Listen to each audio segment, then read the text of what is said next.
Hello guys, আসসালামু আলাইকুম। শুভ সকাল। আমাদের বাড়ির কাছে টাঙ্গাইল জেলা ব্রাহ্মণকুশিয়া ঘারিন্দা ইউনিয়ন, এখানে ওয়াজ মাহফিল হচ্ছে। গতকাল রাত্রে হয়েছে। এখন হাঁটতে আসছি। হুজুরে এখনো বক্তব্য দিতেছে এবং কালেকশন করতেছে। দেখো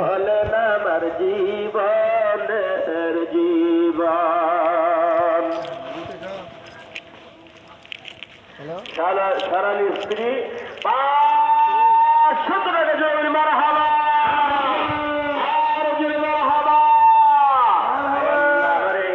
মাকে আল্লাহ তুমি নিকায়াত দাও, ওনার নেক মাকসাদ পুরা করে দাও। নাম ছাড়া আল্লাহ হয়তো নাম বলি নাই, তুমি জানো কাম তুমি করে দিবা। আল্লাহ অন্তরটা ঠান্ডা রেখো, মুখে হাসি রাখিও। আল্লাহ মা বাবার নেক মাকসাদ পুরা করে দিও। নানার জন্য দোয়া চাচ্ছেন আল্লাহ। আমি কিছুই দেওয়ার মালিক না, সব দেওয়ার মালিক তুমি আল্লাহ। তার নানাকে আল্লাহ মাফ করে দাও, তার নানার কবরকে জান্নাতের বাগান বানিয়ে দাও। এই কবরস্থানে শুয়ে আছে 100 টাকা আল্লাহ তুমি কবুল করো। নাম ছাড়াই দোয়া আল্লাহ তোমার কাছে দরখাস্ত মাওলা। গ্রামে সব সবুজ, দেখেন ঘন কুয়াশা। তোমার এক বান্দা 1000 টাকা দিল, আল্লাহ জানি না কোন মাকসুদে দিছে, আল্লাহ তুমি নেক মাকসাদ পুরা করে দাও। কিছু কিছু জিনিস আছে গ্রামের দেখার মতো। আপনাদের দেখে যদি ভালো লাগে, আমাদের আমার চ্যানেলটির নাম গ্রাম বাংলা টান। গ্রামের টুকিটাকি যা হয় তাই তুলে ধরি। আপনাদের ভালো লাগলে দয়া করে সাবস্ক্রাইব করবেন এবং শেয়ার করবেন। এই আখিরাতের জন্য সঞ্চয় করেন, আপনি পুঁজি করেন। কবরে তো থাকতে হবে, আপনি কি মরবেন না? মরতেই হবে, মরতেই হবে।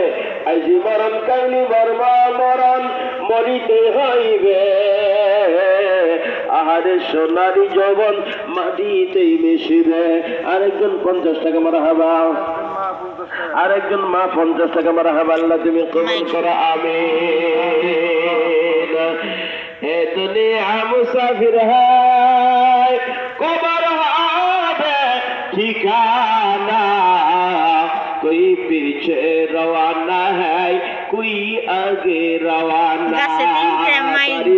करो बंदा एबारी तो तुम्हार नय, 3.5 हाथ माटिर निचे আসল বাড়ি তোমার।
হ্যালো গাইস, আসসালামু আলাইকুম। লাইনে থাকেন, ভালো থাকেন।